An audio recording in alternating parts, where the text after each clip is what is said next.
All right, you're back with me again. All right, it's talking 90 days with T Berry.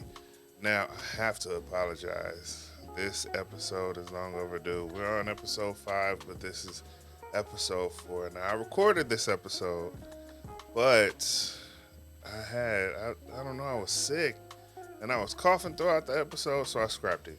So we're gonna do it again, and then right after this one, I'm gonna do episode 5. So I gotta give y'all a little warning. We're gonna use some language on here. This one's gonna be some language. I think I'm done talking nice, and we're gonna start talking real. We're gonna start using that language that I use on a regular basis. But just a little warning. But yeah, with that being said, let's get into the episode. All right, so episode 4 starts off with Bini and Ari.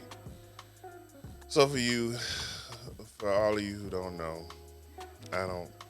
I'm not much of a fan of Ari, but or Ari or however you say it, Ariola.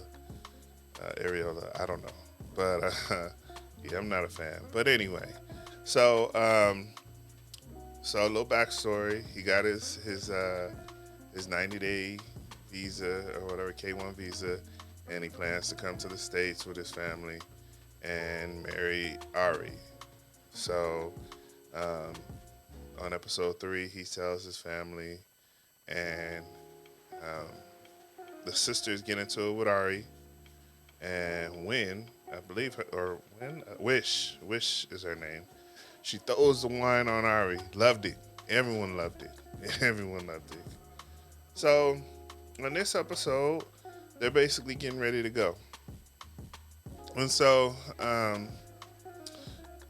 then he wants to have lunch with his sisters before he leaves. Just kind of because the night before didn't go too great. So he wants to have a little lunch with his sisters to see if they can bring things back.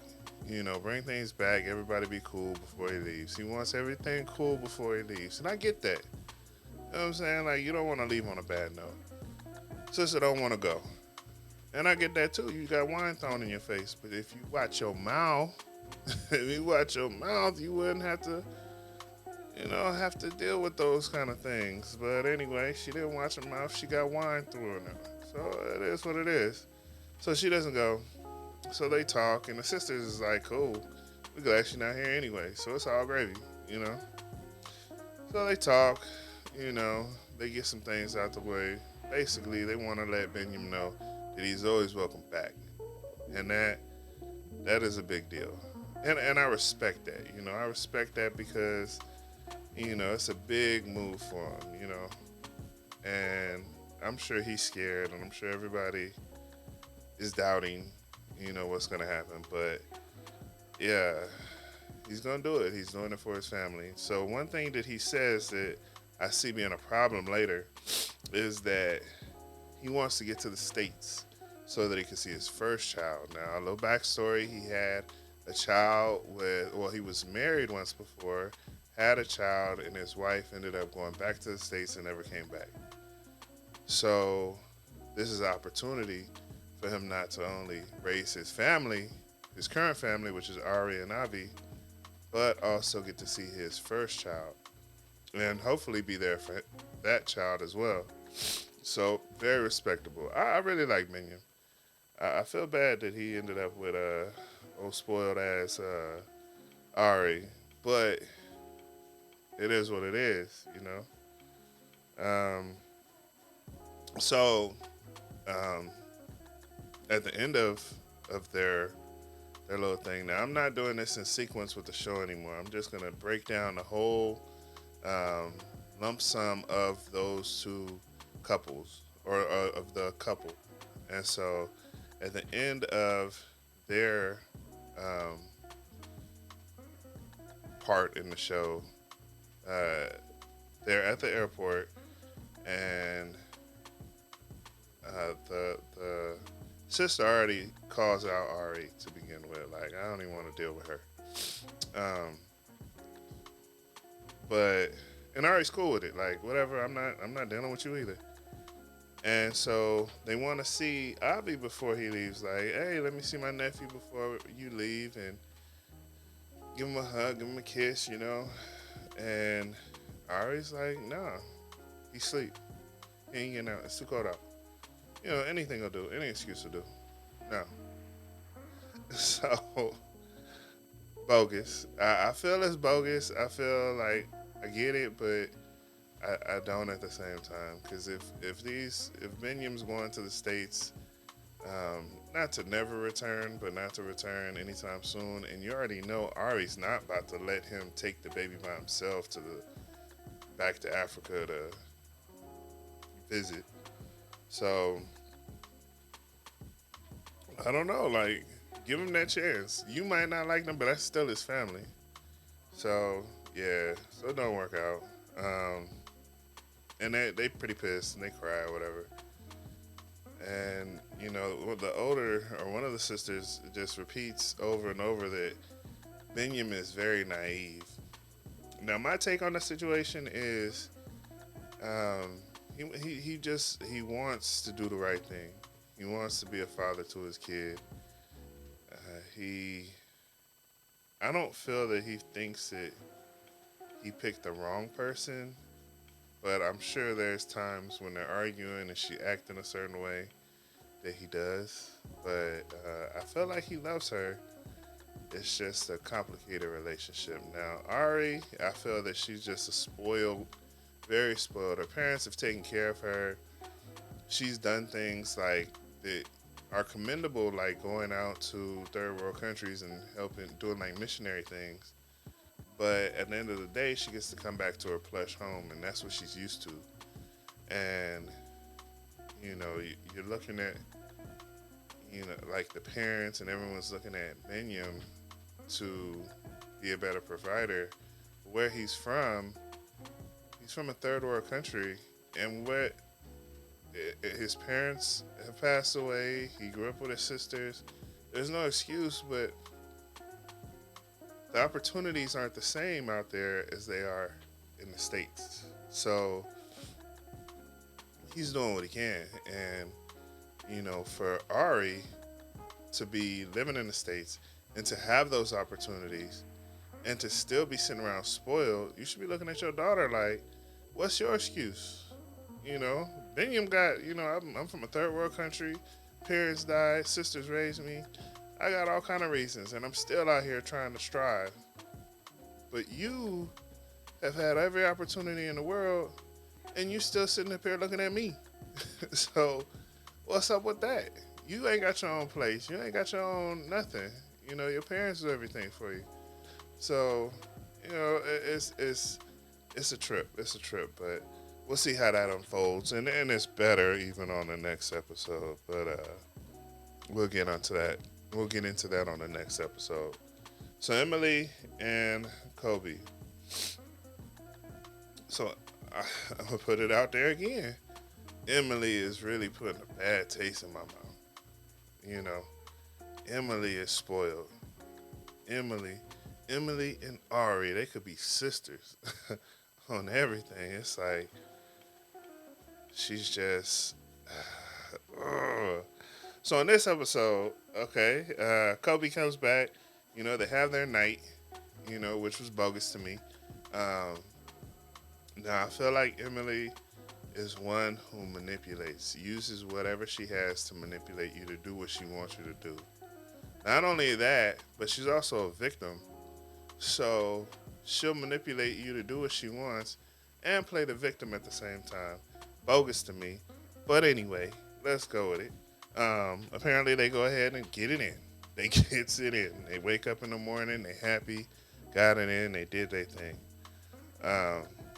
So Kobe is, he did his thing. He's ready to meet his son. And I mean, his emotions are so real. So real. He crying. They pull up to the house, he start crying. So and not on top of that, he's nervous. I'm sure he's full of emotion. So he meets his son. His son has never met him. Besides online and video chat, it's so much different in person. Son is still kind of very standoffish because the son don't know him, but he's still just overjoyed by seeing his little seed, And so I just when I see Kobe, I feel like dude is a good dude. He's a good dude. He's there stepping up to take care of his responsibility, but he has no idea what he's in for. He might have picked the wrong family to do such things with. So the parents seem um, pretty open to the idea of Kobe living there. The dad is like, you know, it is what it is. I just want you to take care of, my daughter and my grandson. I want you to be respectful with the family. All of them live there. So I'm assuming they have two daughters. Both daughters live there. And, they just stayed together. Um, again, Emily's another one who's expected Kobe to go out here in China and Africa, and not to say he couldn't, build wealth or money or whatever, but what have you done? You still live with your parents. You still ain't making money. You ain't doing nothing. But you looking at him. Like, I look at it like, in a relationship, you both got to be out here hustling. Especially, I stay in California, so you got to make money out here. So, for somebody to be sitting around not doing anything, but looking at the next person like you need to do everything, I feel like, there's something wrong there, And she had a baby, I get it. She had a kid. But before she had a kid, she had a life as well. And it sounded like that life that she had before she had a kid wasn't worried about none of that. So now what? Your son is 17 months old. Plus you got babysitters is there all day. So what's stopping you from at least getting an education or finishing your education and getting a job? Your dad is there working. Mom don't work because he talk about supporting everybody in that house. Sister don't work. You got babysitters. You don't have an excuse. So with Kobe, he's coming from another country. He does have an excuse because he won't be able to work for the first 90 days at least. So for you to be sitting there looking at him like, what are you gonna do? Now, what? That is a good question. What are you gonna do? Because he does need to do something. But I'm gonna put it all on him. Like, oh my God, for the last 17 months I ain't had this and I ain't had that, or for the last however old she is, I ain't had this and that. Like, that's because you didn't want that. So anyway, all right. She get on my nerves a little bit. So now they introduce us to a new couple, Patrick and Thais. So Patrick was a bodybuilder and at an Olympic level bodybuilding. He said once he lifted some weights, he loved it and he wanted to be the strongest person he could be, and so he did that.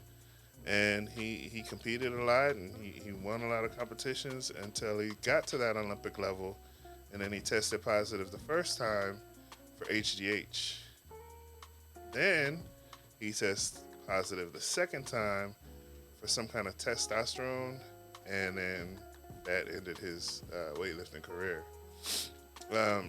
During that time, he did meet someone and get married, but once his weightlifting career was over, it seemed like that's all she was really interested in. So that ended. So now, she left the house and all that. He's got a house, nice car, all that.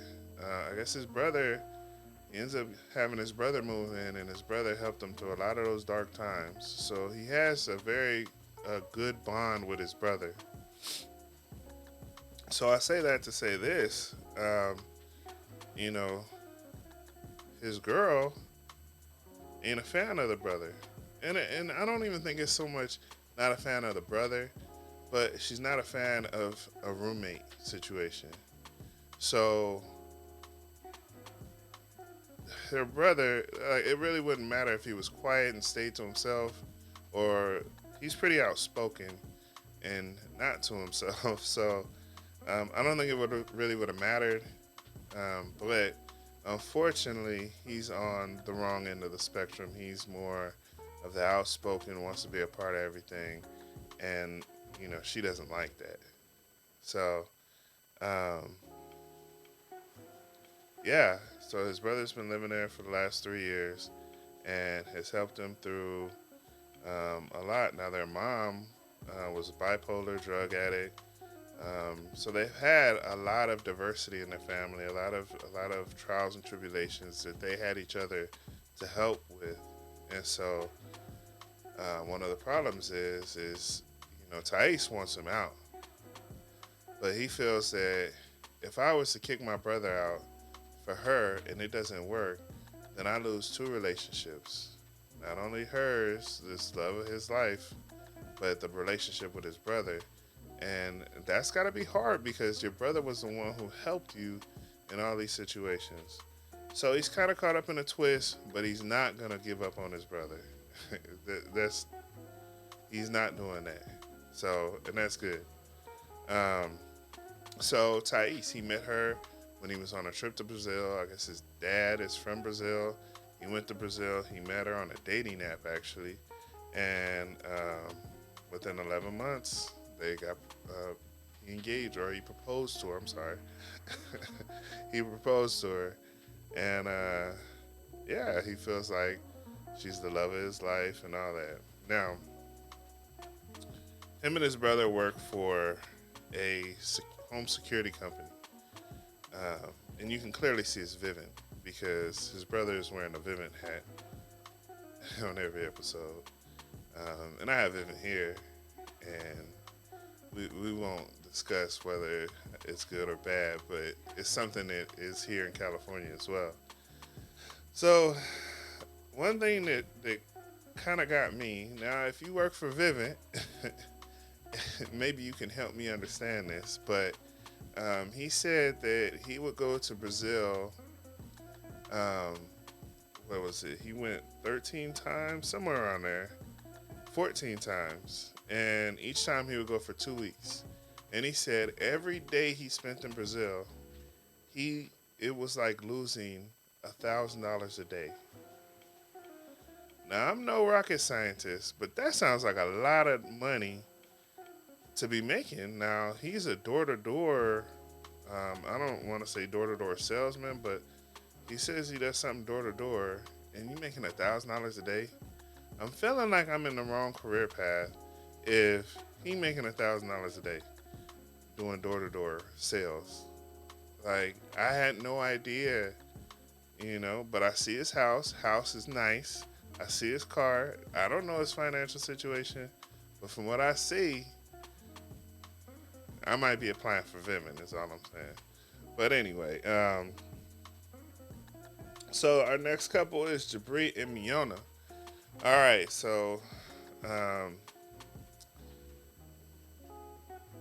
where I see a problem here is Miona is not only spoiled, well, kind of spoiled. I don't know how spoiled, but I know her mom took care of everything. So that's hard for Jibri, because for Jibri, it seems like his mom took care of everything. So you can't have two spoiled people get together, because they both gonna be looking at each other like, well, what are you gonna do for me? And that just isn't. That's not a good mix. But he's trying to make it happen. He is. I give him that. I respect Jibri. He's trying to make it happen. He found a woman that he feels he loves, and he's trying to make it work on both sides, on the family side and on the relationship side. And he's got a band that he's trying to hold that down too. So he's got a lot of stress, and nobody is letting off. Nobody letting off the gas on him. So so the mom sat him down on the episode, or on last week's episode, so episode 3, and told them, like, look, this is how we do things around here. We gotta cook clean.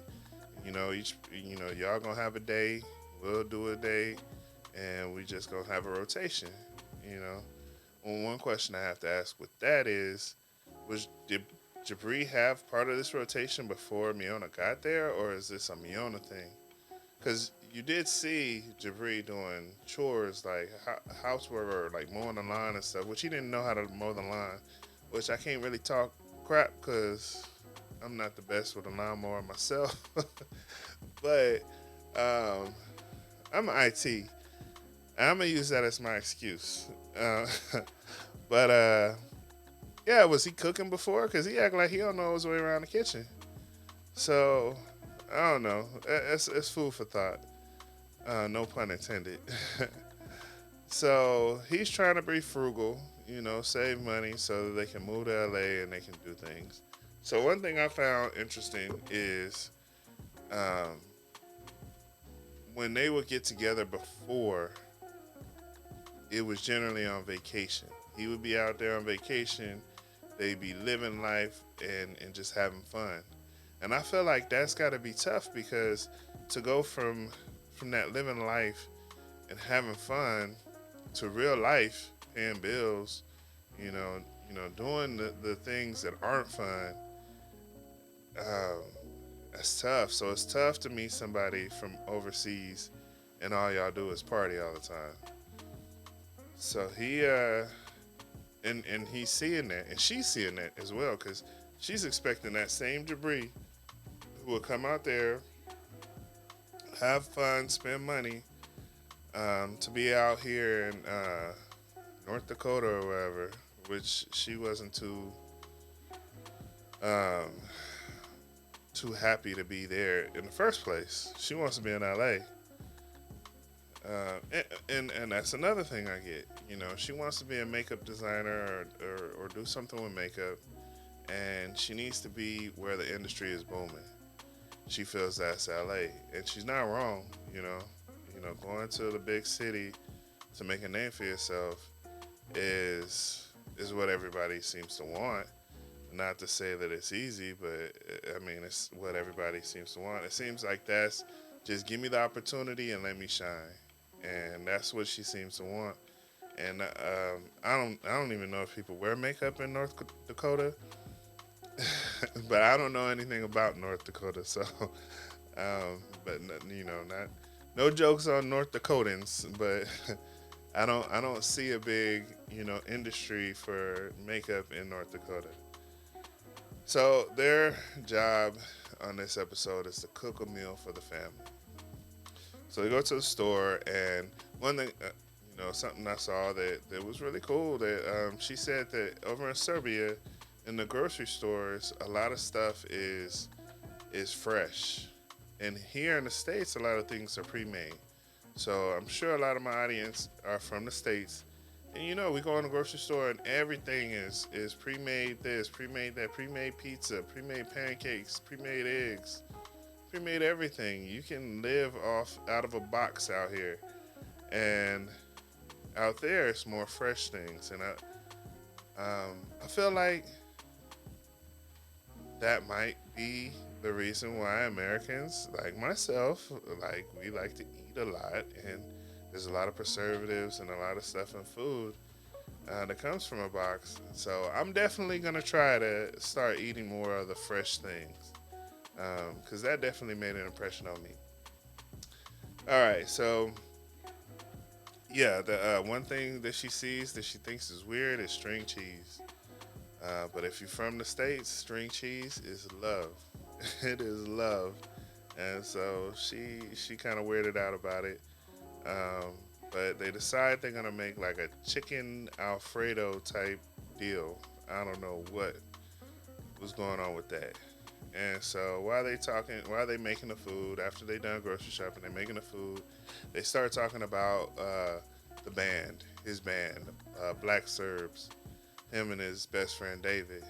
And so a little backstory is she's not a fan of David, and David is not a fan of her. And I feel the reason why David is not a fan of her is, or not a fan of Miona is pretty legit. He said that they were out there. They went out to dinner, or David took them out to dinner, to a place in Serbia, and the electricity went out, and she was complaining as if this wasn't something normal for her. And he's like, this is something that happens out here all the time. So that would definitely make me feel like it's a problem with me. You know, if we go to a restaurant where the power goes out all the time, but because I took you, you got a problem with it, then there's something, you got a problem with me. And so that rubbed him the wrong way. And from there, it could, they just couldn't get back on track. But, so in the episode before, he talked to David, and David just kind of was like, "I wish you luck, but I'm not too confident in your relationship." And Jabri felt like that was bogus. But I feel like to be a real friend and to be a best friend, it's your job to tell your friend that, regardless if they want to hear it or not. If you see something wrong, you see something, say something. Now he can't stop you from getting married. He can't stop you from, making whatever bad decisions. But he can, he can be there when it all falls apart, and he can also be that voice of reason before you make those bad decisions. So that's what I feel like he's doing. So Miona doesn't want really anything to do with him.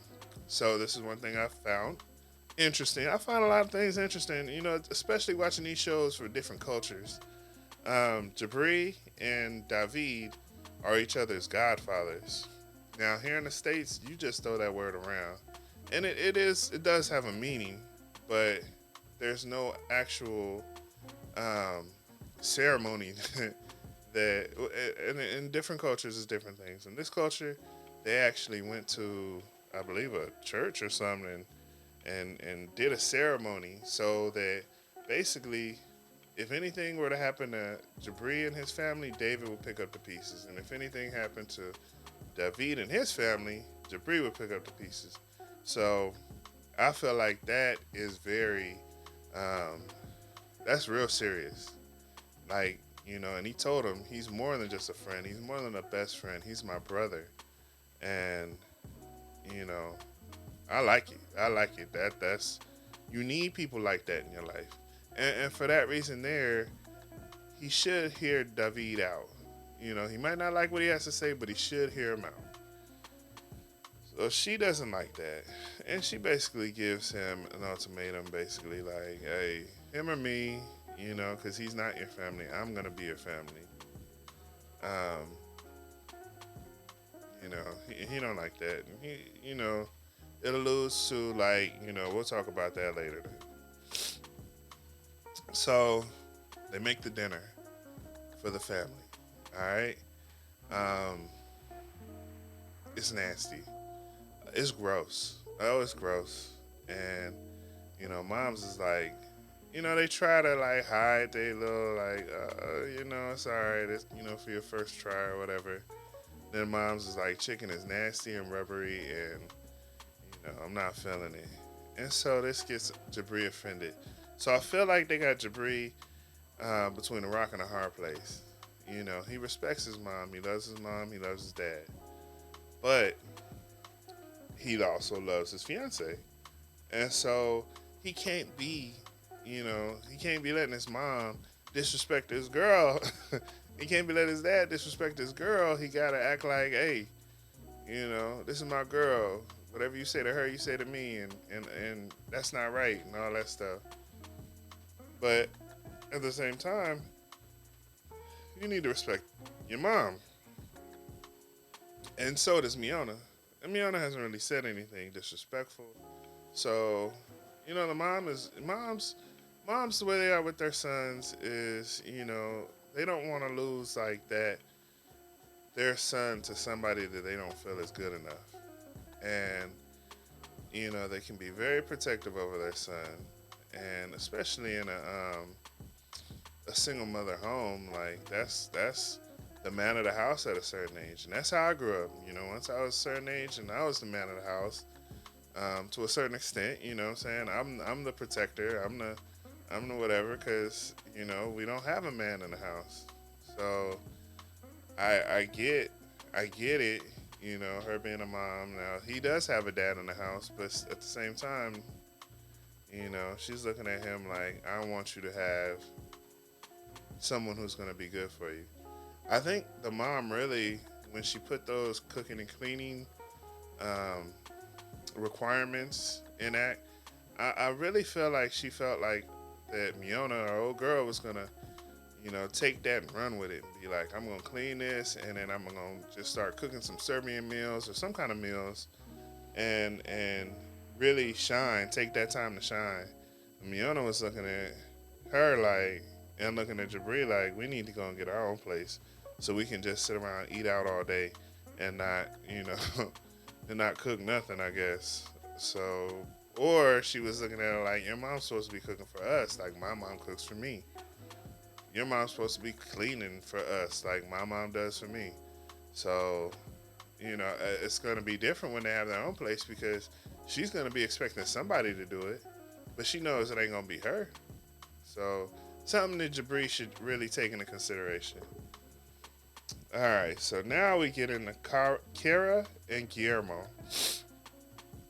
Now, this is the couple that I saw shining the most. They seemed like their relationship was just so good. Now, he's younger than she is, but I don't know. They seem to have a good spark. Plus, they lived together for like 8 months out in the Dominican Republic, so they have a good history. They have a good foundation, I should say. And so Guillermo gets to the States, and he's just like in awe with all the cows. He said the cows look even different from out here than they do in Dominican Republic. Everything is bigger, everything is just so nice, and he even wants to have an American accent and speak. Like, it's funny, the American accent is like a country accent, like country western accent. But he wants that, he wants to be a part of this culture. And that was pretty cool. It's pretty funny. It makes you realize that you take a lot of this stuff in America for granted because he comes from a place where he didn't have hot water. He had to take cold showers every day. And, he just didn't have a lot of these basic necessities that you have here in the States. So it was very nice. It was definitely very grounding. It lets you know that you got it good over here, especially if you're listening to my podcast. But anyway, so one of the big things that happened with him was he wants a computer. So he's here in the States. He wants to, he's moved here. He's not visiting. He moved here to the States. He wants to start his life. He wants a computer. That's one thing that he wants. Now, me being an IT, I know computers can range from $200 to $20,000 and higher. Like, they can get really expensive, but they can be very inexpensive, and you can get a lot of bang for your buck if you do it right. So what he's asking for, I don't look at it like a big deal, but she's already talking about, a computer gonna cost like $1,400, and that's like a sixth of our budget and all this stuff. But if you know what you're looking for, you can get a computer for under $5 easy that has, I'm sure, what he would need. He doesn't look like he's trying to get into photography and edit and make YouTube videos and all that stuff. So I'm sure if he's just looking for the internet, put some pictures on there and do stuff like that, easily under $500. So, I might be looking into it a little too deep, but, I'm an IT. So she talking about scratch the computer, you can go and get a toothbrush. Like, I'm sure you got a toothbrush. like that's insulting. That's an insult. And I felt like, she got him here, and that's the bogus part about stuff is like, people they get. I don't want to say they, because I don't want to put a title on anyone, but someone who's who's dating a foreigner, and that they get that person here to the States, and then it seems like a control thing at that point. Because in a lot of ways, you do have a lot of control because, that person doesn't have, they can't work, or he or she can't just go get a job. He or she can't just go get an apartment, like, they don't have a lot of the necessary things you need to live out here. So it's easy for a person who's your sponsor to be like, no, you can't do this, you can't do that. And what are you gonna do? Now, on the flip side of that, you are this person's sponsor. So if this person is to miss a meal, have no place to stay, whatever the case, he can go and tell on you, and you are responsible for them. So you're supposed to make sure that this person is taken care of to a certain extent. So I don't know. He looked at it like, oh, you trying to be my mom? You trying to control me? You trying to, like, this is not what I signed up for. Like, he thought that he would get out here and they would decide how to do things together. The answer wouldn't be no. It'd be like, all right, well, let's figure out how to get this done. And that's where she failed, I feel, like, in communication. And she said he could get one, down the road, but, I don't know. If a computer is going to make him happy and it's not going to cost that much, it's not going to take no food out of your mouth or anything, then I don't see where the problem is. But based off of Facebook now, I'm on a few 90 Day Fiance groups, and you see how the comments vary in opposing sides. You know what I'm saying? Like, there's a lot of people who think like me, and there's a lot of people who are totally, to the left or whatever. Like, and that's the beauty of things. That is definitely the beauty of things that I really like to debate. I like to go back and forth about topics because, I see them from my perspective, and there can be a total different perspective out there. What I do find is that people who are going through similar things think similar ways. So when it comes to, like, Emily and the way she is and the way her family is structured and the way that whole thing goes, if a person has that similar situation, they're going to look at it like, well, Kobe is bogus. And, yeah, she needs that one night because I remember when I was in that situation. So I get that. So it's really good to go back and forth. And this podcast, YouTube podcast, is a chance for you to give me your side of, how you feel about it.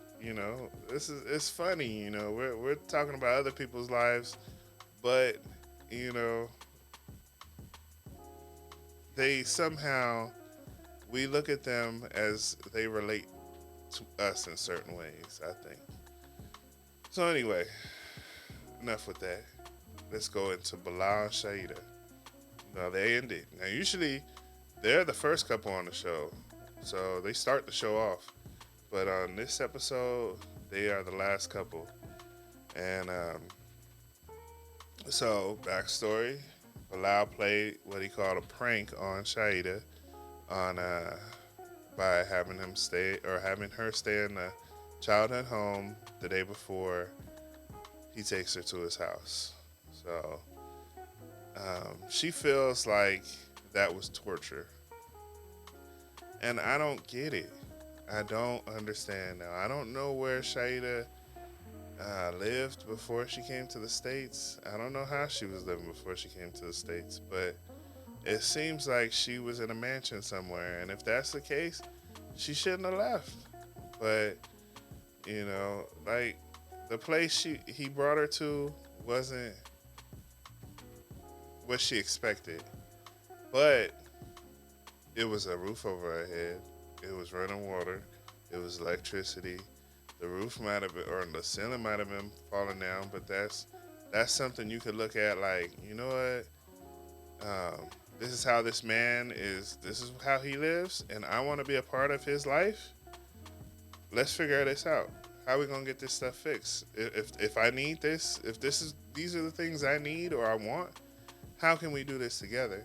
And I think that's what Bilal was looking for her to do, just to come in there and be like, okay, I see.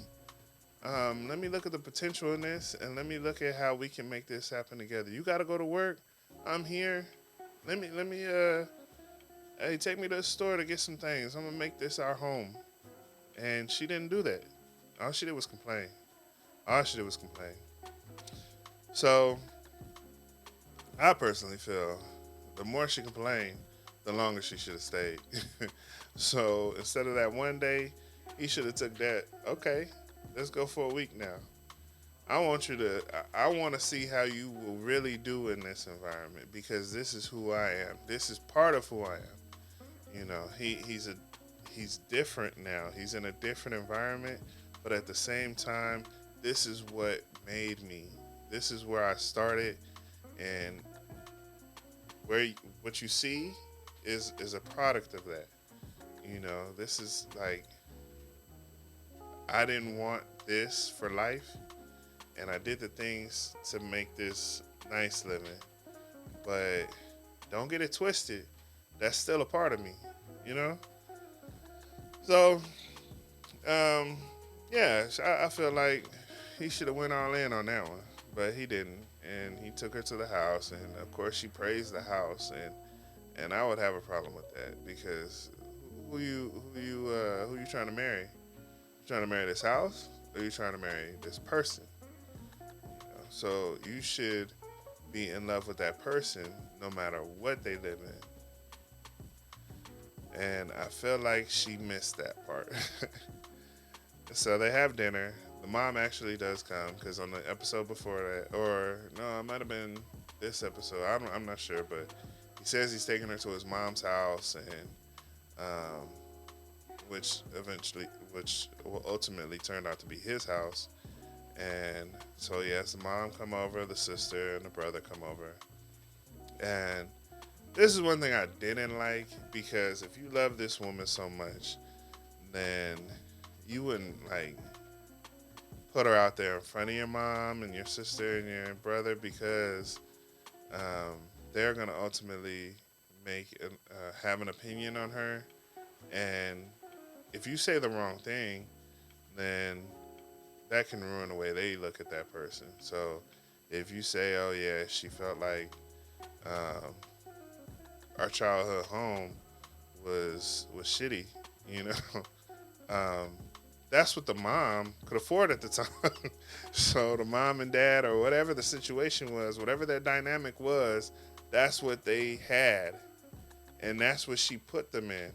So then that's offensive to her as well. So if you say, hey, that house that you raised him in was a piece of shit, then you ultimately calling her a piece of shit. She ain't trying to feel that. She ain't trying to hear that.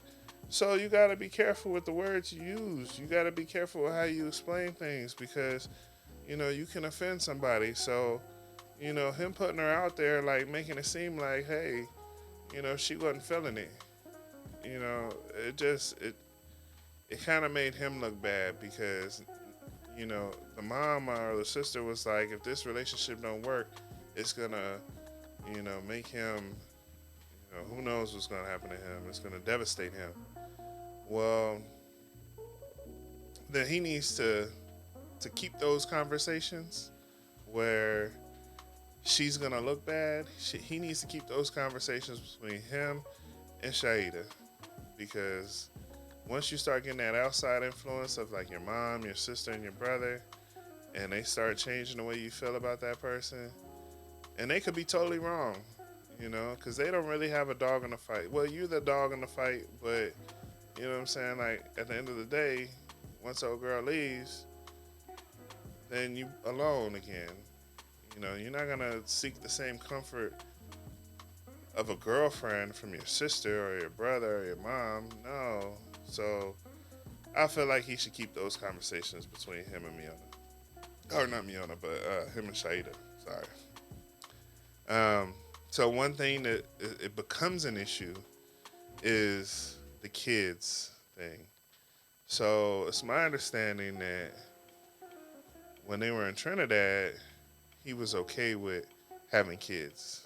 Like that was all right. Now he has two. Shaida doesn't have any kids, and she wants to be a mother.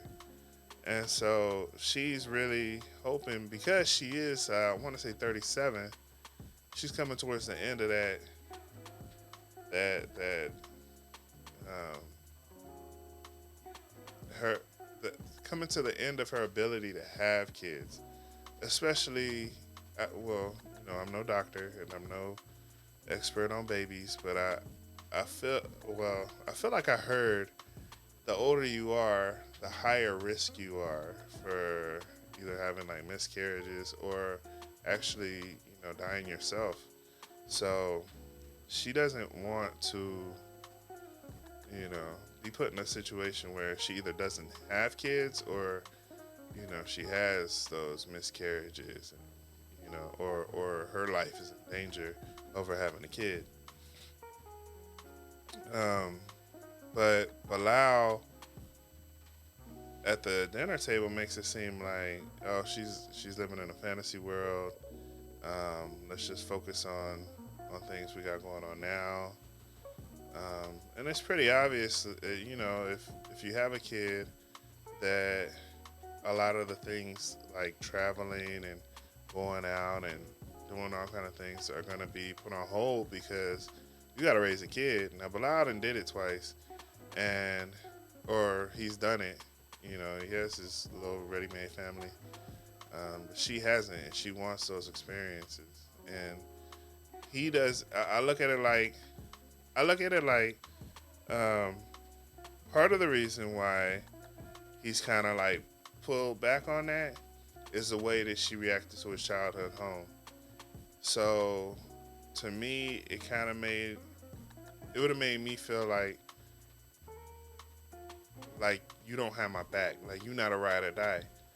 Because if I live in this situation and you're not ready to come and give me that motivation, give me what I need to do better, then you're really not there for me, And by having a kid with you, that's gonna lock me in. Regardless if we get married or not, I'm locked in.